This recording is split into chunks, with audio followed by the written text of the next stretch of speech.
Hello, everybody. Welcome to another episode of the Immersive Podcast. It's your friend, Tyler, your host, your furry friend. Welcome. We're so thankful to have you, every single one of you, past guests, future guests, and of course, audience members, here today with Pete Heibloem. He is a founder of Awakening Education, and he is a Cannes Film Festival multi-award winner and a filmmaker, and he is so many other things. I will let him tell you a little bit more about that. Pete, how are you doing today? Listen, I'm going great, and thanks for having me on. It's great to talk to you. You're very welcome, and thanks for coming. Thank you for spending some time. Are you speaking to me from Australia? Is that correct? Are you in the Brisbane area? Yes. We're 100 kilometres north of Brisbane on the Okay. Sunshine Coast, and it used to be a little secret spot, but I think the word's out because it's getting busier now. Yeah, they found out about it. It tends to happen in the good spots. I always ask that question because I like to look back and think, wow, I spoke to 5 continents in the past few days, or, whenever that does happen. It's just always nice to remind yourself that we really are all in this together, like in more ways than we think. So that's great. Shout out quick, of course, affiliate sponsors, Gaia TV. We love you. We cannot wait to see what we can do together in collaboration. Thank you so much for your recent support.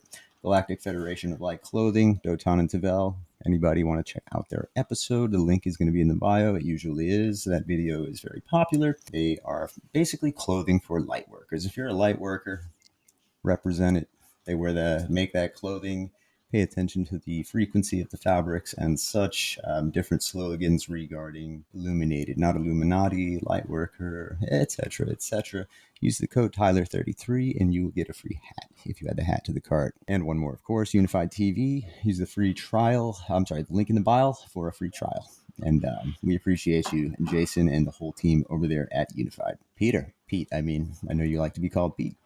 Something I wanted to ask you about, and I'm glad that you're here. Tell me a little bit about your experience at the Cannes Film Festival last year. Was that your first year at the festival, or was that your first year being nominated? Tell me a little bit about that. For us, we never planned to get into films. We never had heard of Cannes Film Festival, and the idea of ever having something in it just seemed basically so far removed from where we were at that the whole thing came as a massive surprise. I didn't understand the process. I didn't understand the different categories or anything like that.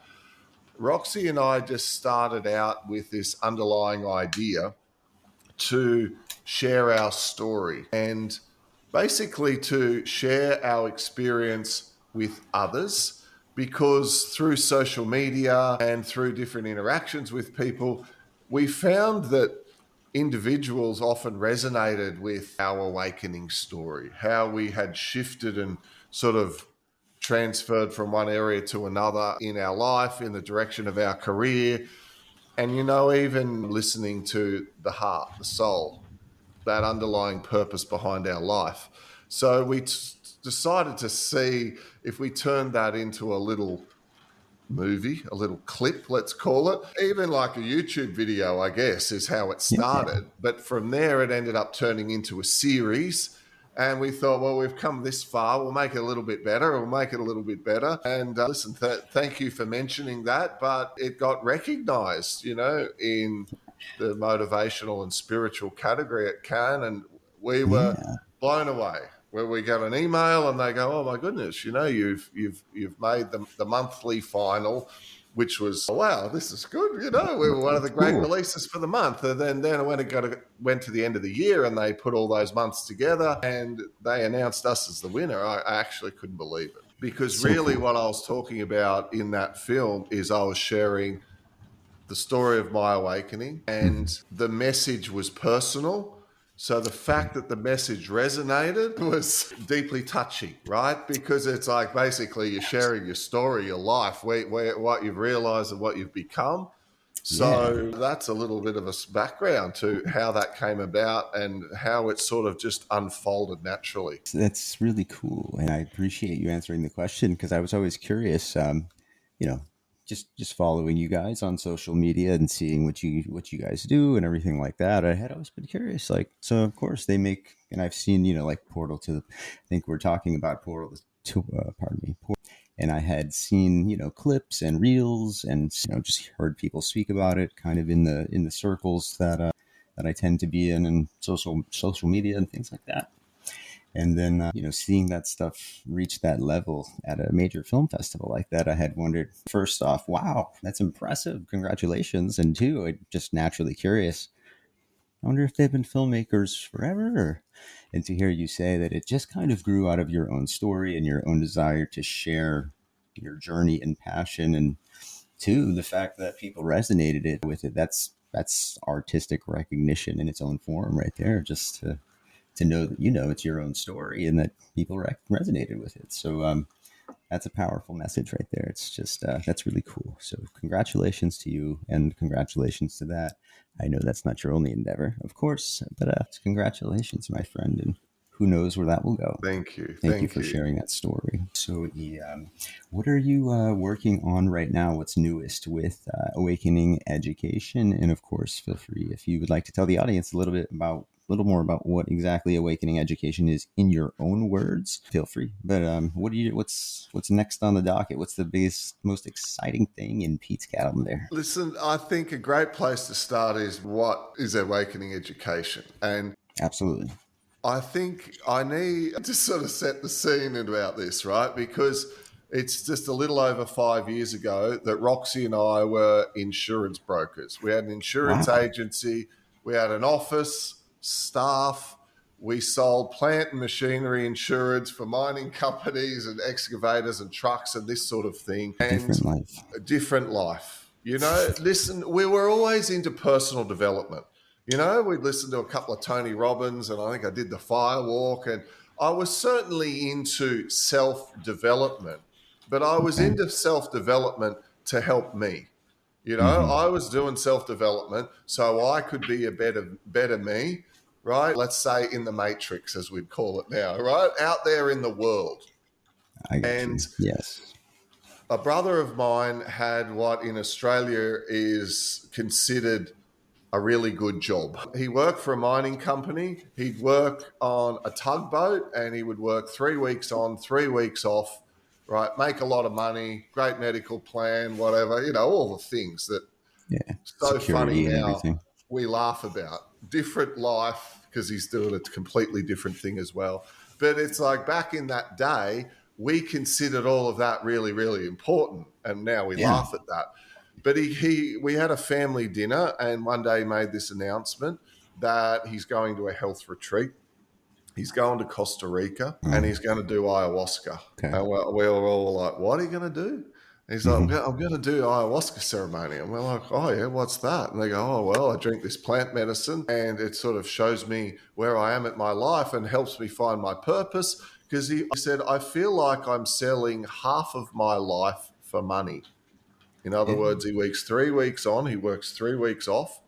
I'm giving away half of my life for money and I'm not feeling fulfilled. And he said, and I lie there. You got to understand the reality of this. He's floating out Yeah. at sea in a big tin can, right? And that's a heavy statement because we would all consider that kind of like, of course, we trade time for money. Time is money. We hear that all the time. But even just you saying that now in that context was kind of heavy. Like, yeah, Yeah. there's a little bit of a problem with that to me anyway. Not bashing people who trade time for money, etc. I just mean, how did we get there? Yeah, Yeah. continue. I'm sorry. Yeah, most definitely. So certainly he had that realization. And, I will expand on it because he also said, and I don't even agree with what we're doing. We're digging iron Mm. ore out of the ground and, destroying the earth, so to speak, like me leaving big scars on it, trucking it to a barge, which has to drag it out through the shallow water. And our job is then to keep the tugboat, the barge in position with the tugboat while it gets loaded onto this big iron ore ship. It's in the Yeah. middle of nowhere. It's hot. It's horrible, but he makes really good money.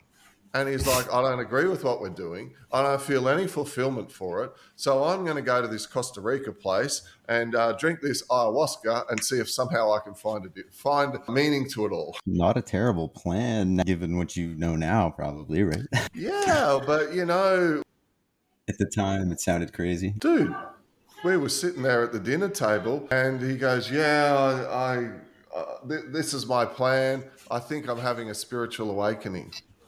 And even that, I said, what's that? He What said, do I, you I mean? think I'm searching for a higher purpose in my life rather than just mindlessly living my life. I want it actually to mean something. And I'm sitting there chomping on my dinner and I'm like, oh, yeah, good for you. It's like, Right. terrific. Yeah. You hear this and you're like, oh, great. So he disappears. First, there's a little kicker here, Tyler. My father hears this and he goes, oh, that sounds pretty interesting. I might go too. So my father decided he'll go with my brother Dan, and they both Wow. went to Costa Rica. And they had an amazing time. Came back from Costa Rica, we have another family dinner. We're sitting there and we want to hear how they went. Yeah. And at the last moment, they took my youngest brother. And they took my youngest brother not because he was interested. They took my youngest brother because he was stuck in a rut. He was smoking too much weed. He was playing online video games and he was mindlessly clicking his life away. And he was lost and depressed. And they took him along because maybe it'd help and hopefully it wouldn't hurt. Could help. Yeah, that makes Yeah. sense. So they come back, they do this dinner, and in the dinner, their faces are lit up like they had seen some sort of illuminated being. Like Right. they had connected to Jesus on the hill, the angels on the hill, or whatever it is, It's like they'd seen the burning bush, so to speak. So they came Right. back and they're all sitting there telling the story over dinner. Yeah, that's always And an they're talking amazing. about, oh, I got this message and I got that message, and oh my God, there was this going on, and people, and it was chaos, and etc. And they were so enthusiastic. And my brother talked about how he's leaving mining. I'm leaving the job. I'm not going to do it anymore. He Big used to decision. work as a diver, and he said, I'm going back to diving. I want to come home. I want to be around the family. So I'm going to move back from Perth, which is, it's a 6-hour plane ride. It's like the equivalent of moving back from LA to New York, or a better example would be moving back from New York to LA because, Right. hey, we're in the sunshine and the blue, clear water and the family's there. He's like, I'm coming home. And Wow. to this day, he makes less money. He works as a commercial diver. He's got a beautiful property that he keeps immaculate, and he loves his 50-year-old avocado tree, and he potters in the garden, and he's happier. He's more connected. He's more fulfilled, even though he's on less money and less health benefits and all of those things, which in the whole context of life really don't matter. Yeah, I 100% agree. I mean, money seems to, it's funny. I remember from, university and classes and everything on economics and just the simple definitions of everything and how money is. And basically, I think that the definition of money is that it's liquid and tradable for absolutely anything, which, pretty much means that it's above all else. Like you can trade money for anything. And that's absolutely insane. I mean, just with the picture you just painted. I mean, of course, we all need to eat. We need to have shelter. We need to have certain amount of health care and such. Not bashing the concept of money at all, but that balance where you said it doesn't really matter, if he makes less money and has less health benefits or whatever it might be, less money. What does that matter in that context? If he's so much happier, if he's less stressed, if he's not overworked, because the work he's doing isn't work by that definition. If you do what you love, you never work a day in your life. You combine all those things, and I absolutely think that's what real wealth is, in combination with certain aspect of freedom. I think too, a person, at least myself, I like to feel free. That's pretty important to me. But I mean, that is for, that sounds like he really took the jump, just leaving that big mining job and everything like that. So it Yeah. sounds like, Because so often dad. that's what the trick is, right? People think, well, if I've got money, then I'll be free. If I've got money, Hmm. actually, then I'll be happy. I'll have no worries. They say in Australia. Everyone in Australia. Can you do that for me? Yeah, no worries. Right? It's a term. Okay. Everyone wants to have no worries, but so often people who've got loads of money still worry. And what do they worry about? Losing their money, right? It's like I've worked this hard for it, still got to worry about money, right? And if they're not Could worried lose about money, everything. they're worried about their health, right? We take our health for granted. You lose your health. Oh my gosh, I got to get myself well. I can't live with this pain. Oh, this is terrible. So very Yeah. often people are actually chasing things and reactive rather than sitting there and thinking, well, why do I want the money? Well, I want the money so I can feel free. I want the money because then I'll be happy.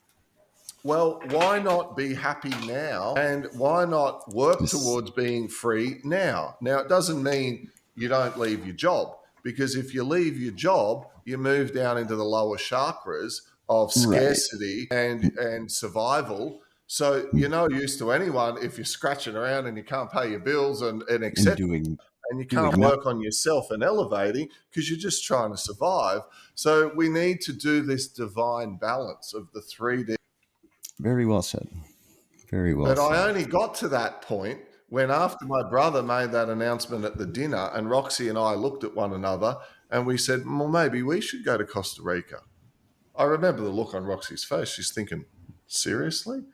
Would he actually go? She thought I wasn't interested in this, but I respected my brother enough And to the think, experience, yes. if he's keen, if he's so fired up about this thing, Hmm? then it must be good, right? I'll go check it out. And we Yeah, had two little absolutely. boys. It was a big deal, but Roxy and I went to Yeah. Costa Rica and had the same experience they had. And on the Wow. aeroplane home, I turned and I said to Roxy, I really don't feel like going home and doing insurance. I think we've got to sell the insurance company. So we sold our insurance company, not knowing what the heck we were going to do, other than we were allergic to insurance by the end of this experience. The fact Yeah, that you're selling fear, you're selling worry. That's basically what it is. Some would say, "Oh, that's you're preparing everything," but and I listen, completely get it. Yeah. I've got insurances, but Right. and I have used the insurances, but listen, I didn't want to be in that industry. So we sold that business and we didn't know quite what to do. We just started teaching people to meditate and started teaching people to set goals and, to find some Okay. fulfillment. And the name Awakening Education was available, right? And I Okay. thought, well, Absolutely. I might grab that, right? I didn't even know what I was going to do with it.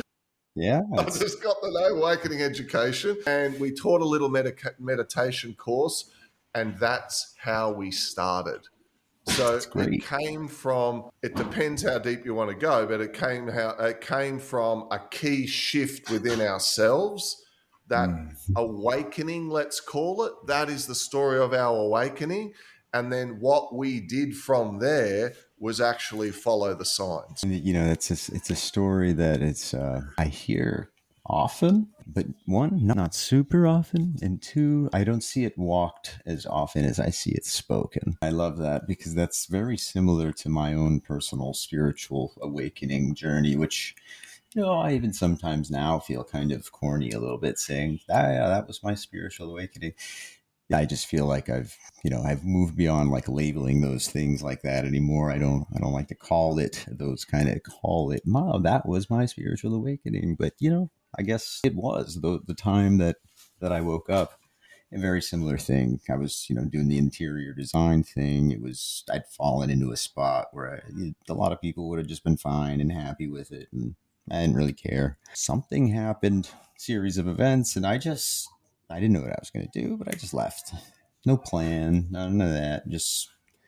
And then I just started talking to people and making it a point to be of a lot more service, participate in, groups and live streams, and people come for help. refer them to a certain group that I think might be good for them, things like that. And, that was just the path. That was just the way things went. There was no other clear guidance. I really understand that feeling.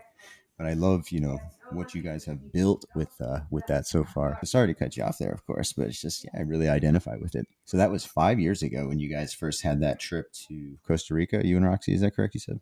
Yeah, that's correct. That's That's correct. And the reason the trip was so powerful, and the reason we have gone back, and the reason we did a show on that. So after we did Portal to the Pleiadians, which did very well and was received well, which actually absolutely. was the story of my awakening, which happened in Costa Rica. So the Oh, first film was actually the story of what Mother Ayahuasca showed me. And then the subsequent movie was the story of the lead up to all of that and what the actual ceremony itself was like. And okay. those two movies, once again, really the story of Roxy and myself, the story of each and every one of us. It's the story of how each and every one of us, in a sense, are souls that come in to inhabit these physical bodies, and we live out these soul contracts. And these soul contracts, brother, they got bloody fine print. You know, we agree to some shit before we come in. Like, it's up hidden up the back, that fine print. But it's like, what do you mean I've got to go through that? I've got to feel like that. You know what? They're going to do that to me. Oh my God, that's going to be so painful. It's like, I think if some of us knew what we were putting ourselves up for before we came in, there's a lot of people who'd look up and go, hey, can I change my mind? Can I go back up? This is going to suck, right? Yeah. And that tween life amnesia really serves us. Or I don't know if a lot of us would actually go through with that final jump. We might kind of walk back down the stairs of the water slide, so to speak. That most Yeah, definitely. So, very well put. that feeling in me had always been there, that there was some sort of power, potential, some sort of ability or side to myself that I wasn't really tapping into and accessing. I didn't know what the heck that was. And I never believed it could ever really be anything, let's call it out of the ordinary, because, I was at false beliefs. I had all this pain within me. In fact, the retreat that we went to in Costa Rica has a Hmm. like a regime that they take you through. You do 4 ayahuasca journeys over 7 nights. And on Okay. night one, the intention that they strongly suggest you set is show me who I've become. Now, when Mother Ayahuasca showed me who I had become, that was pretty confronting. And I could I can I only could tell by imagine. the reaction in the people in the room that there were a lot of other people having some problems getting shown who they'd become as well, right? Yeah, that metaphorical, or not even metaphorical, that real reckoning with true self without I mean, you're seeking it, but you don't know what you're going to really truly find. And yeah, that I've had a few experiences with Mother Aya myself. Yeah, that moment of reckoning with self, that's a really good way to kind of put it. Is, well, wow, and it's not always pretty. I mean, it's really what it is. I like how you said that, and yet, of course, that's not you're not taking credit for it, but the intention of who have I become, and it very much just suggests, with blanket no room for error, that anybody there we've all become something, which it doesn't mean it's wrong, but we have inherently become something that is straight away from, like, why did we have to become anything? Why aren't we just? Why not just be? Why become? Why didn't we just continue to be? That's in identifying what we become. That's the way. That's, I guess, the first step in identifying in what we truly are. Whatever we've come is not what we truly are. And perhaps the reason why we don't just be is because it wouldn't be a catalyst for the soul growth. So the pain, the junk, so to speak, in the soul contract are all beautiful catalysts to help us to grow and expand as a soul, because we don't get much spiritual growth while we're sitting by the pool, tapping our toe, listening to the music, and everything's going great, right? Usually we have to grow when we've got to forgive someone who's been a real Mm-hmm. jerk, right? Or we've got to Absolutely. recover after grief or loss. Or, we've got to handle being cheated by that business partner or cheated by that love partner or rejected by the parent or have conditional love by whoever it may be in our life, right? It's 100%. it's those situations where you've got to forgive, You got to forgive the Yeah. dogs when they bark in the middle of a podcast, right? It's like you got to learn to roll and not sweat the small stuff because all of those things are catalysts for growth. Yeah, 100%. It's funny. We always hear that. You don't. You got to go through it. You've got to. No. No pain, no gain. Pain to play. I'm sorry. Yeah, pain to purpose. Admissions, etc. There's a lot of phrases behind that. But I always thought of it in the other sense. Just pondering to myself, like, wow, all the times that I was like really super feeling successful just in an earthly sense, in like a material sense, but not in a state of spirituality or an emotionality where maybe that was really lacking. Maybe I was and it was evident externally. Maybe I'd be unhealthy, I'd be out of shape, I'd be overweight, things like that. But I wouldn't care or notice. I would be focused on the promotion or the new business cards or the new bonus that might come next month. Just the stuff that stuff that I used to worry about. And just to stop worrying about that stuff and to move away from that was just about the most freeing thing that ever could have happened. Because now what I worry about just feels 100% natural. You said no worries earlier, and it's not. I don't want to say I have no worries. I just feel like the things that I worry about now are genuinely things that I really should not worry but care about. If I'm putting energy and time into things now, it usually makes 100% perfect sense. And looking back, what I used to worry about, it was like, yeah, I came to a point where it was, well, it doesn't make sense. I mean, yeah, it's a construct, and yeah, I'm worried about that because of this and the optics of that, and yada yada yada. That wasn't what was fulfilling. I really Yeah. identify with that. So, Absolutely. yeah, look, that whole show me who I've become was actually part of the catalyst. Like when someone says, "How do you understand? How do you have an awakening?" Well, Mm. part of it was me getting to be shown quite brutally by Mother Ayahuasca that I had issues, right? On the surface, I was a business owner. In the real world, I was successful, right? And I had the house and the car and the kids, Mm. and things were going well, and we went on nice holidays, and things appeared to be going well. But underneath it all, I had issues, right? And I had female issues. And the issues with females were linked to guilt and shame and linked to me at 5. And Mother Ayahuasca showed me like a replay of how at 5, I took my little sister for a walk after heavy rain down to a nearby bridge to have a look at the stream. And she fell off the bridge into the stream, into the wild water, and drowned, Mm. disappeared. I couldn't even find her. So I had to go home and I Wow. had to tell my mother that my little sister had drowned. And you can I'm imagine, so right? sorry to hear that. She lost her shit. She cried and Condolences. ran out of the room, and there was screaming and upset. And of course, my father came home from work and was splashing around in the creek looking for my sister. And when they finally found her and she was drowned, it's like I split from my soul. Like I lost part of myself. You want to talk about a hard soul contract? It's like if I had known I was going in for that crap, I wouldn't have come in, right? And I'm like far out. So all through Yeah. my life, what happened is I had patterns of issues with women. I was always trying to please them. I was always trying to make it up to my mum and dad. I was always trying to please everyone, please people, like whoever it was, the school teacher, the friend, the grandparents, the this, the that. I was like a do-gooder, and I had this emotion of wanting people to like me because underneath it all, I didn't like myself. So I think because I had that neediness, I actually went all the way through school. I never had a girlfriend at school. It was like, couldn't get one.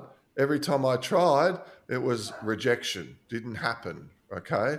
I was getting knocked back, or right, I was giving off a neediness odor. You know, like when someone's like really keen, Yeah. everyone runs in the opposite direction. You know, like that was me. And it wasn't until university, you know, and what they call some Dutch courage. You know, I have a couple of schooners at the bar, and all of a sudden I might be able to go and like talk to a girl, right? And maybe, maybe Maybe a I get a little kiss or some calm on sort the of right night. conversation. I got one or two girlfriends. It wasn't long in, married the wrong woman, and I knew it wasn't the right decision. Okay. But I was trying to make her happy, make my parents happy, make the aunties and uncles happy, like make everyone else happy, even though I knew this wasn't the right decision. Like, and I didn't know about the law of attraction. I didn't know about how the Right. universe is trying to help me. I'm just scrambling through life. And the universe is going, Pete, you got to forgive yourself. You've got an energy issue with females. And if the universe isn't brilliant, I don't know what is, because then I had three daughters. So I'm trying to make the Wow. daughters happy, trying to make the ex-wife happy, always trying to make mum happy, trying to make dad proud of me. I'm lost to myself. What I want doesn't matter, right? And Mother Ayahuasca is showing me all of this and goes, Pete, you've got to forgive yourself. You didn't push your sister off the bridge. You didn't have any ill will towards her. Why did you decide that stuffed your life? And I'm like lying there, right? There's people crying and spewing in the bucket and rolling around in the darkness. And I'm lying there getting this full on psychedelic therapy session. And she's Yeah. going, why did you choose that that's such a bad thing? And I'm sitting there thinking, I don't know. It's like, I don't. Like, She goes, oh no, don't you isn't it? realize we were setting you up for something? You're being set up for what I'm doing right now with you. You've been prepared for that. And I'm sitting there going, holy shit. It's like, Yeah. well, this stuff's great. Like far out. So, Right. Yeah. Far out. it's like on the first night, I forgave myself. The first night, I found out all of a sudden all of that was for a reason. And one of the points you made earlier that I think is huge is I got shown and I actually listened and took action on it. I didn't get just shown what I'd become and then ignore it. It's really, yeah, that's the key to it, because when I had that myself personally having that reckoning with self, one of the things I noticed was I felt regret and almost like resentment towards myself. I guess a little bit of guilt towards times in my life I failed or let people down around me, and a lot of times that was due to, not that I was doing anything like morally horrible. Usually I associated it with like not moving forward in the the corporate world, or leaving one arena, like leaving music and being like, oh no, what am I going to do now? I have to start over. I'm going to have to be a kind of start at the bottom, the lower rung on the ladder. So I was very much oriented in that way. And what I realized was, wow, some of the times that I was like the most materially successful back in those. I'm not saying material success is a bad thing at all. Material success is also can be just, and it usually is, in my opinion, a reflection of inner state. But back then, what I noticed was I was the least happy and the most self-destructive, and the most destructive to those around me, when I thought I was the most happy, I was the most successful. I was like, all right, I'm achieving what I'm supposed to achieve. If I just keep doing this, things will get better. This is what the path is. During those psychedelic journeys where I had a kind of a switch where I stopped using psychedelics, like I did when I was in college and things, recreationally, and, later had it, try not recreationally, but used them in ritual setting with shaman, with Mm. supervision, and with proper intention and things like that. Those things were really opened up to me, and that was a big hit for me. Like I had everything backwards. um, yeah. So that was the first hit there. That first night with Aya for me. Yeah. Tyler, I suggest we pause for a moment because it sounds like you've got someone there I can hear, and I've got someone at my door. I want to just get rid of them and I'll come straight back to you, okay? I'm not expecting anyone, but can I just come back to you in a moment? I can't hear you. I can't hear you, but I'm going to just go. Hi, Pete. Did you get the door? Yeah, it sounded like there was someone walking around going, is there anyone there? But maybe that's on your end.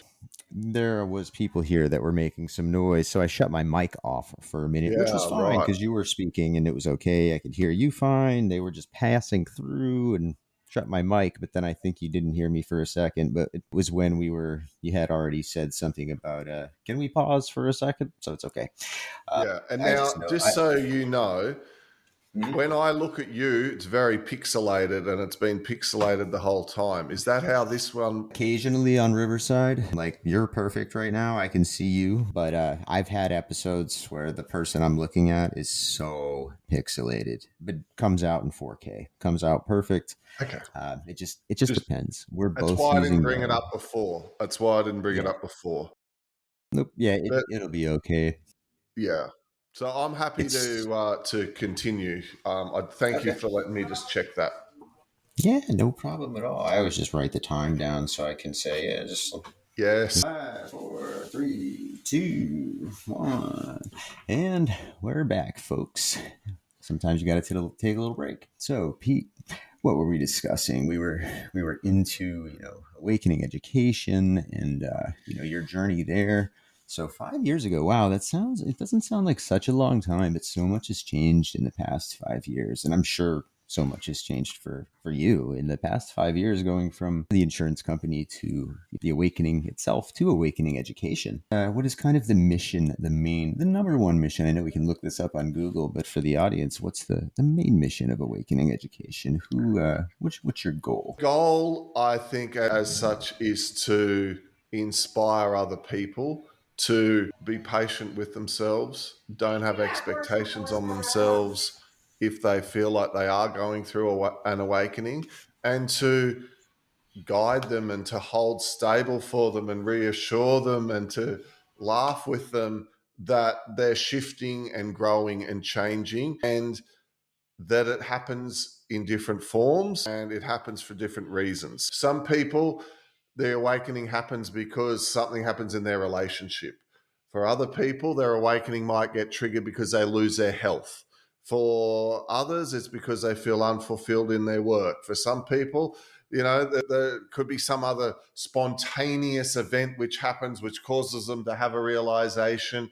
There are lots of different things that can trigger this so-called awakening for people. Yeah, This yeah, awakening to the definitely. point that they're not just going to mindlessly live their life chasing something which they believe is outside themselves that's going to give them happiness and fulfillment and to feel like they are enough, but help them to start realizing that those things that they're looking for are within them, and they can learn to develop those states and have them in the now.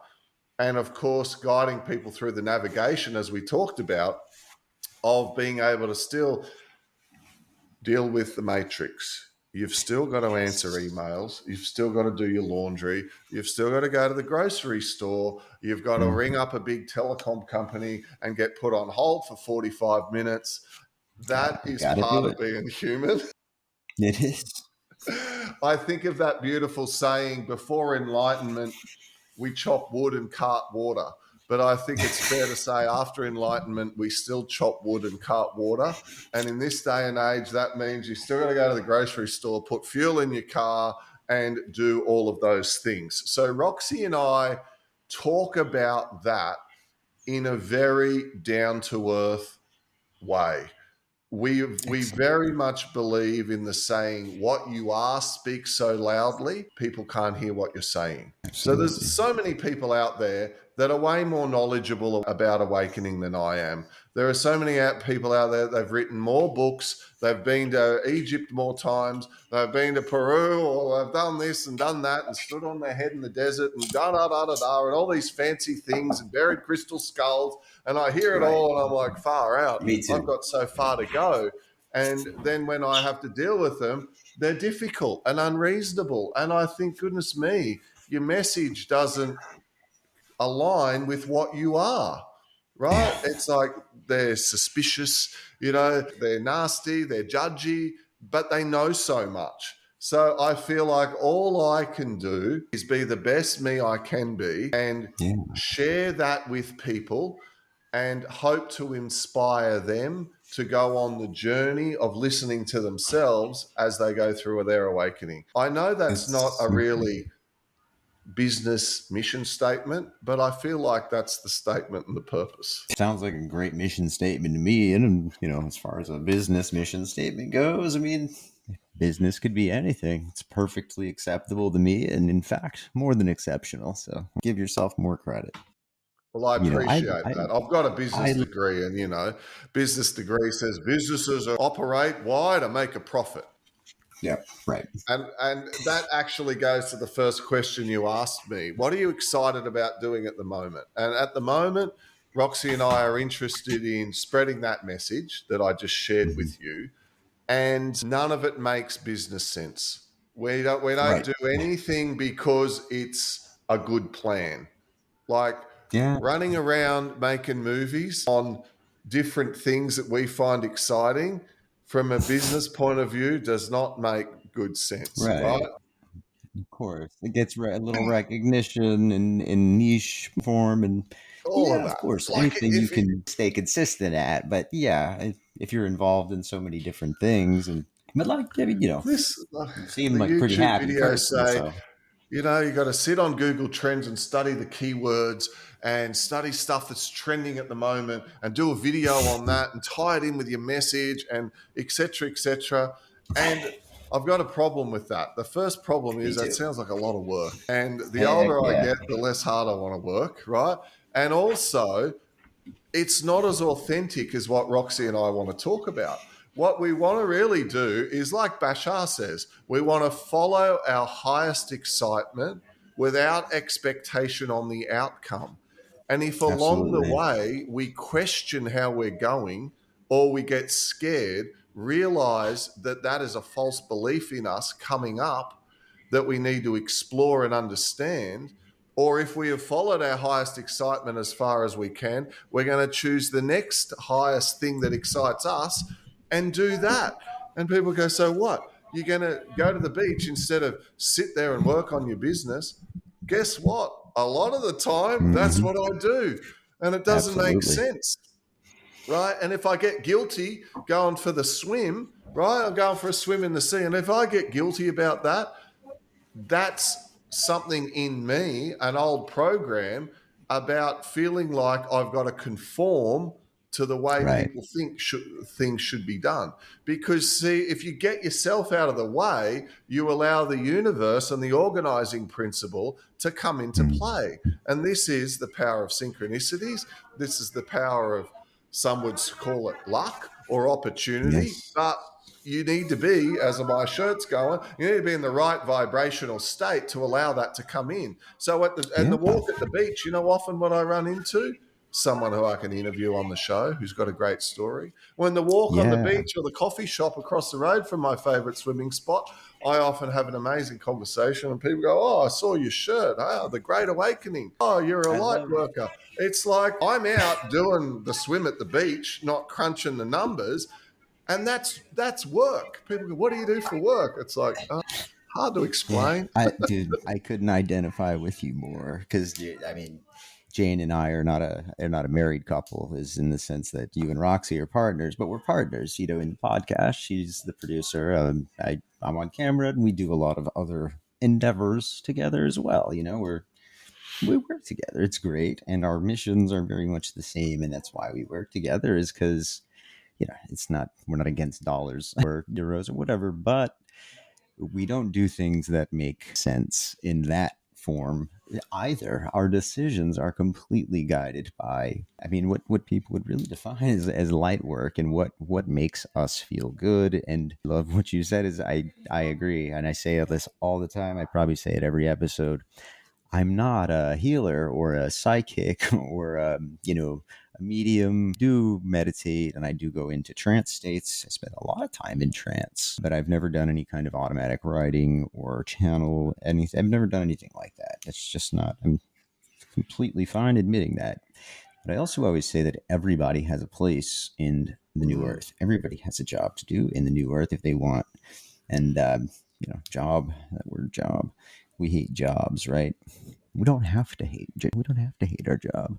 when you explain to people what you do. I'm happy to say that that's pretty much what I do these days. Although we're not at a point yet where the podcast itself is like taking care of, enough for me to not worry about anything in the traditional sense. Although I've had other endeavors in the past, it's not like I've never done anything before. But I'm in a place where I feel comfortable enough to just trust fall into myself. And as I do that, I level up spiritually and emotionally, and my understanding of my own consciousness, and also what really isn't a part of my own consciousness, and that was just an ego attachment. That kind of thing levels up and improves so fast that, you know not to be repetitive, but that external reality really manifests itself in some really, really extravagantly like synchronous ways that allow me to. That's exactly what I do. P is wake up and I go for a walk and I just want to talk to people and tell them to have a great day. And yeah, I'm always shout out to GFL again. I'm usually wearing a shirt that says Galactic Federation or like Illuminated, not Illuminati. And I love stopping and having those conversations and just being that lifestyle. So when you said that, I was like, yeah, this is my man right here. Yeah. It's good stuff. And because a lot of people are excited about this. Like there'll be people who are watching this who are awake and who are thinking, oh, wow, that sounds great what he's doing. I wish I Yeah. could do more to spread the light, to raise the vibration of the planet, to have that ripple effect on consciousness. And what you just shared, that is the message. What you just said then, that helps to raise the vibration of the planet. That is Absolutely. the light work. That's what light workers do. What light workers do is walk around spreading sunshine, right? So you Yeah. don't need, and that's why I say you don't need to quit your job, right? And all of a sudden Right. start doing Reiki, or you know what I Of mean, doing course. tarot, owning a crystal if, shop. if None of you're that called stuff. to, not a If you terrible want thing, to, but yeah, not a go for it. requirement. But what you can do day to day is like, and this is an Australian thing, but be a legend. Like, be a legend. Be a really generous of spirit person. Smile. Yeah, Give a I like genuine that. compliment if you feel it. Be compassion in action. Be patient. Be understanding. Respond rather than react. And in that vibrational state that you're in, that state that you're in has an effect. Sometimes in a crisis, there can be a person who's in and around who's calms everyone else down. They go, oh, where's Yeah. this person? Because I feel so calm when they're around them. They just don't lose it under pressure. They're so stable. That's what a light worker is. When someone's giving joy Yes. and compliments and they're generous of spirit, that's what a light worker is. It's like sometimes people overcomplicate this. They think they need to walk around in puddles of peacefulness, being super serious to be spiritual. No, no, no, no, no. In my opinion, I according to the scale of consciousness, joy it's up above peace. Joy is above peace on the scale of consciousness, just under authenticity.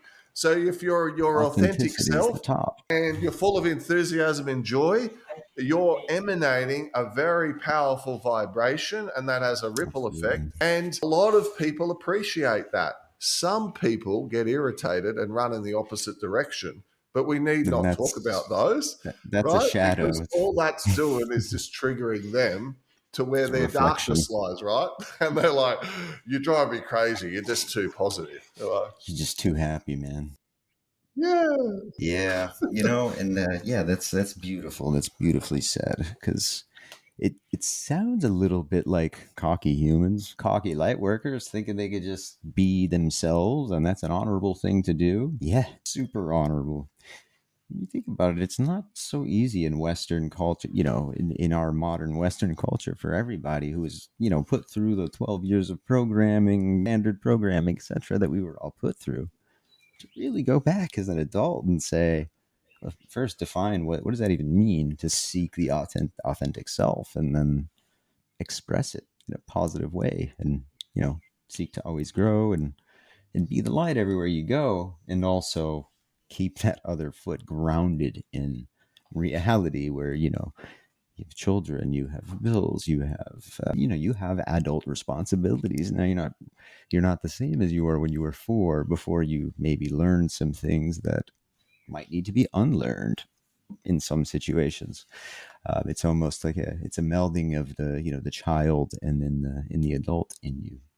And the other thing that I noticed, and I remember you, and thank you for saying, you commented on something that I said that you thought was rather impactful. I think just men like us in these situations, even though there's plenty of men in the spiritual, quote unquote, spiritual community, just men sitting down and having these kind of conversations. I know it helps other men out there, because I'll get the messages and things afterwards. Like, people will tell me like, wow, I've never heard anybody speak like that before.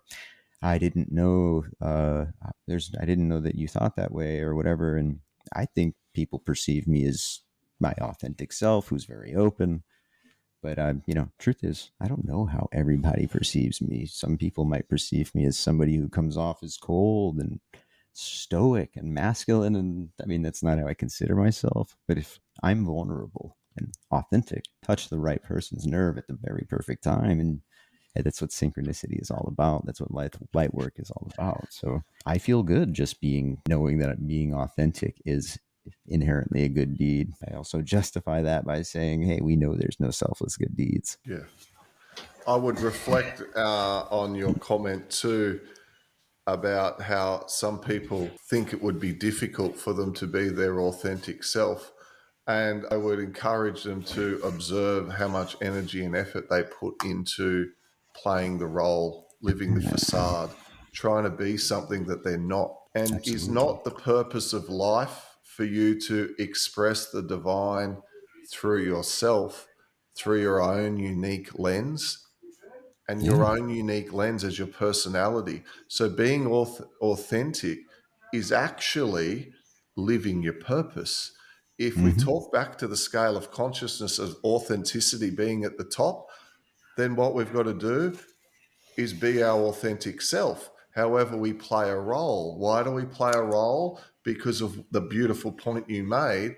Because from as soon as we come out of the womb, we are impressed with expectations and roles and conformity. And we try to please people in order to what? Get love and acceptance. And often we think if we are who we authentically are, that won't be liked and accepted. So often, what people do is they dim their light. All the things I did, try and Yeah. please people, don't listen to themselves. They're all shut off. They chase things outside themselves to try and make themselves feel better. And all of that is only a problem if you don't wake up and see that you're doing it. And not that it's a problem anyway, because if you don't work out in this lifetime that you're being service to self versus service to others, it's cool. You'll come back next time and hopefully you can do it again. You get But another shot. you get another shot. So it doesn't matter. We all take death too seriously as well. I don't want to die, but also I realize that Yeah. we have a preconceived idea that when we die, it's over. Who's to say you're We not do. back the next day or in an instant or Absolutely. within In an instant. 15 seconds of it happening? We don't really Absolutely. know. We've just got Yeah. these preconceived ideas, right? And we've got Yeah. all of this stuff that we've got to deal with. So the beauty of the awakening is it's like, in a way, you can see yourself doing your stuff. Like the old Absolutely. me, I would have got very cross at those dogs woofing like that when I'm sitting here, supposedly in silence, doing Yeah, this, right. and they get Yeah. fired up at the neighbor or whatever it is. It's like, you dogs, righto, you're in big trouble. But if I get Much more reacted patient. about anything, and now we're starting to go into helping people here with how they deal with living their life, but whatever you get upset about is you realizing you've got the issue. And then people go, but hang on, it's them. That person is such a jerk. And, I'm Right. justified to be angry, or I'm justified to tell them to nick off. And Mm-hmm. when I say to them, well, really, it's actually a choice. And you point out the pattern to them and you say, once you know the pattern, when the pattern arises again, how you respond then is a choice, not a mindless pattern. So the more you know thyself, the more you can go, gosh, I get triggered by rude people because actually Yeah, underneath I wasn't heard as a child or I didn't feel respect. Otherwise, someone's rude and go, how's their form? Oh, funny, hey? And it right. just doesn't bother you. I guess the goal would be to take it to that point where you don't internalize it, and Hmm. you can see that maybe that person might, just an example, that person may have mirroring traits of something you experienced, something you were afraid of once becoming, something you might, whatever your reaction is. But to look at it with doesn't control me, that's not, I'm not controlled by that anymore. I It goes love all back that. to that not having. That's a very good point. What we judge Oh, in thank others you. is often a reflection of what's in us that we're not happy with. Yeah, exactly. And that's that reflection when you realize, like, the rude guy at the convenience store, or the grocery store, or whatever it is. If it doesn't bother you and it used to, then hey, maybe you're making progress, and just there's parts of you that you're starting to, parts of you that you didn't like, that didn't serve you, that moved on, and parts of you that you do like, that are part of your authentic self, that are starting to really shine through with contrast. And it's all beautiful. It's all growth. It's great. I think we've been kind of taught to, like, you don't want to be too cocky. You don't want to sound like you love yourself too. Yeah, that guy's in love with himself. Yeah, of course. I mean, there's cocky and being in love with yourself, and then there's being in love with yourself. We should all be in love with ourselves. Why wouldn't we be in love with ourselves? The very person we are right now, the meat suit that we got dealt this time around. There's no reason not to be in love with it. We have such an easy time falling in love with other things. Why can't we fall in love with ourselves? It's the great fallacy. Forget the quote, but it was something like, I don't understand humans. They spend their youth trying to make money so that in older age they can spend their money buying back their health in an attempt to buy back their youth, which doesn't ever work. I'm butchering the quote, of course, but something to that effect, and it really touched me. Yeah, we're interesting. Yeah. I mean, we all know no one on their deathbed wishes they spent more time at the office. I can't Absolutely. sum it up better than that.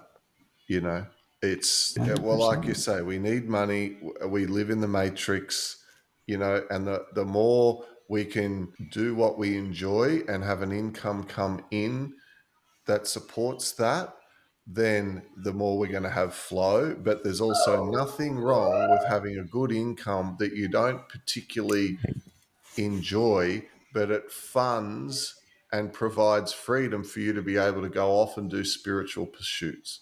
And And for that's people so listening to important. this, I would just leave that with them, is that certainly do what Roxy and I did and quit your job and run off and go, well, I don't know what I'm going to do now. I think I'm going to live in a van and drive around. And of course you could do that. And God bless you if you do. But I don't want to Cheers, say everyone Peter. doesn't need to go and do that. Okay. You Yeah. don't need to race off and all of a sudden grow dreadlocks and get sleeve tattoos and go to Burning Man because you've become spiritual. Right. The That's not what spiritual spiritual ego is. creeps in sometimes, and people go, "Oh, this means I'm going to do this and do that," and da da da da da. It's even that is Yes. playing a role. They play a role of being spiritual. Hmm. Yeah. Oh, you And still that's, eat that's fish. that's what you If are. you're You're enlightened, you shouldn't eat authentic. fish or whatever it is. It's like, well, dude, whatever. Some people Right. are like Yeah. that. It's like, oh, you're putting mayonnaise on your salad. Oh, dude, you know what's in that? It's like, And it becomes a new level of judgment. And it's oh just my like, aren't we doing what gosh. we used to do? Don't you know you shouldn't judge? It's like whatever, no matter what someone does, don't judge them. Whatever it is, right? Judge You not, just don't lest ye know. be judged. Those of you Right. that are free from Exactly. sin, you can cast the first stone. Cast that first Well, that stone. shuts them up. Yeah. And that's so valuable. I mean, it's kind of a brother in arms in that sense, because that is where I kind of see myself. And I've even been told that. I mean, there's value in that as being kind of a bridge, not. And for those who are, I always say, draped in crystals and saffron robes and dreadlock, or just silly examples like that are exaggerated. Nothing wrong with that at all. But there's a lot of people out there who think of it like, I bet there's somebody out there thinking like, do I have to change the way I dress? Like, just like little silly natural human thoughts. And no, you don't. It's very, very important to see examples like Pete, who, are just grounded in the 3D, very, as far as the matrix and the 3D goes, and what most people are generally kind of into. There's an understanding of that, and you can still grow spiritually. That's what I get out of that. Pete, I know you had about an hour there, so we're getting there. It's just one more thing I wanted to ask you, and it's something that I've been getting asked a lot. So I think people could just benefit from your quick answer on this. I spend a lot of time on social media. Just I think it's kind of a nice duty to take answers. You just take questions and guidance and such from people who ask, who are going through that early awakening stage stuff, and the questions they have and everything. And one of the things that I get asked about a lot are very particular, like stories and labels and things like that. So the piece of advice I'm always giving is, try not to get caught up in the labels and the stories too much. Not that certain things aren't valuable. I just, I try to caution people from getting taken way too far down one rabbit hole, and, tying into becoming John the Baptist because they had a dream about it. And, that's something that I preach. What is something you would say to a man who came to you right now who's wondering, all right, this guy Pete's cool. I'm waking up, but I'm struggling. What's just something you would say to comfort somebody who's feeling like they're having that real wake up, maybe that entering into that dark night of the soul, so to speak? First of all, I'd ask, let me help me understand a little bit more. But you feel like you're going through an awakening, but you're having a difficult time. Is that the question? Yeah, And did you mention something about the dark night of the soul there? yeah, Yeah. absolutely. It's such a So beautiful those question those folks because who come part of and having an say that. awakening is leaving behind the old definition of self and being excited to move into a new definition of self, which is a definition of self that's kinder and more compassionate and all the things we talked about, empathetic and understanding and positive and more Mhm. connected and listens to their higher self more and has a really good day and things flow. And if things aren't in balance, they respond rather than react. So people are excited about what they could become, but they've got these old patterns and programs and this old definition of self, which they know doesn't serve them, and they're excited about the new, but they're not there yet. So they're still attached to the old. So when you leave the old, let's call it location, and you head towards the promised land, you've got to walk through this wasteland of a desert, right? In Can't go other words, around you've it. got to go through the dark night of the Gotta go soul. through it. And as you walk through this darkness, sometimes you can think, this is hard. Like, I don't know, maybe this new version, this is difficult. I'm feeling uncomfortable here. I'm leaving behind what I knew, right? The devil you know. Hmm. Maybe it wasn't so bad there when I was a workaholic. Maybe it Right. wasn't so bad back there when I was whatever it is, an overachiever, or when I was, this, that, the other, all the things that people aren't happy about. It probably wasn't that bad. I mean, come on, wasn't that bad? And they're like, the old stories are there. And that's what the wobble in the awakening is because on the one hand, you're excited about what you could become, but you haven't got there yet. And you're leaving behind the aisle and you question in the middle. So, what I would say to that person who asked is keep going, brother. You're doing the right thing. Let me help you as much as you can. All right. It's like, keep it Mm. up. I was there. It's not you, not too lost. You're not broken. I believe Right. in you. Let me help you. That's what I'd say to that person. Beautiful answer. And yeah, it's funny. I think I remember I wrote into my journal, but I wrote like, what's the shortest definition for the dark night of the soul? And it really relates to what you just said, real short. It was, well, it's the time that the old belief leaves and the old mental framework, it's gone, but you haven't replaced it yet with a new truth that can be really, it's just rootless. And that just kind of reminded me of that little thought that I kind of recite to myself as something to remind myself that You're good. You're gonna find the truth will find you soon. Pete, thank you for saying that. That was really beautiful. And of course, everything about you will be, in the link, in the caption to this video and the biography so they can click your links. But where is best how do people get a hold of you the best? Where would you like people to reach out to you? Interesting. Like if they want to watch and If they listen to want to more, learn about awakening yes, education and get involved in some of the things that I'm sorry, I should rephrase, we're all over the to, place. They could find us on yeah. YouTube because there's a lot of free information there, free Hmm. meditations. That's where we put all our free content is on Hmm. awakening education, or Pete Roxy, actually. Pete and Roxy's the YouTube channel. I need to Yeah. get that Okay. right. And for anyone who ever wanted to do a course or do a session, that's awakening.education. That's our website. And however we connect with people, if they resonated with anything in our conversation, they should listen to their higher self. We need to learn to trust our gut instinct, be guided by our higher Yes. minds more, because that often knows what's right for us. I agree. I could say that personally. I feel a lot more confident in being more accepting of the fact that I know less and I have less to address. It's just self that makes things actually a little bit easier. But yes, of course, to anybody that was listening, I wanted them to know, where to find you, hear you say it out loud, awakeningeducation.com. If they wanted to get in on any of the videos, webinars that you guys do, any of the one-on-one stuff, and one person out there who really needs it is one of the most important people out there. So it's always good to get that. So I guess with that, Pete, thank you so much for your time today. I want to be respectful of your time. I know we went a little bit over the time we talked about, but that's okay. I hope. And just thank you so much, my friend. It's been great to get to chat with you today. And I hope we get to chat Absolute again pleasure, soon. brother. I Absolute hope our pleasure. I paths feel like it cross. could be the first of many. And of course, I would Yes, encourage people who, watch this on your channel to give you a like and to make a comment. Particularly, they could also ask a question. Perhaps if in the future we have another conversation, people may have questions, and absolutely. there could be an opportunity for people to put forward questions so that the audience can guide the topic for us. And Yeah. if that was to happen, I'd be happy to come back and happy to engage with people's questions. It's a really good idea. So yes, absolutely. Always like, subscribe, share, comment. That stuff, of course, really helps, especially a newer show. YouTube is a crazy little animal to crack, but we're not going to stop trying.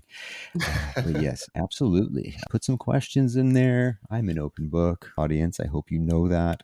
We would love some questions. If you want some, just our own experience, strength, and hope, whatever, drop some questions in there. I would certainly agree. And Pete, I appreciate you saying that. Your support means a lot. I really respect what you and Roxy are doing. So yeah, thank you again. First of many, indeed. I like to think that way. So thank you.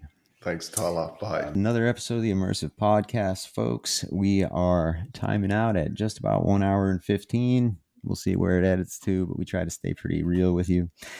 ITV, Unified, GFL, we love you. We appreciate you. And we'll see you next time, guys. You have a wonderful day.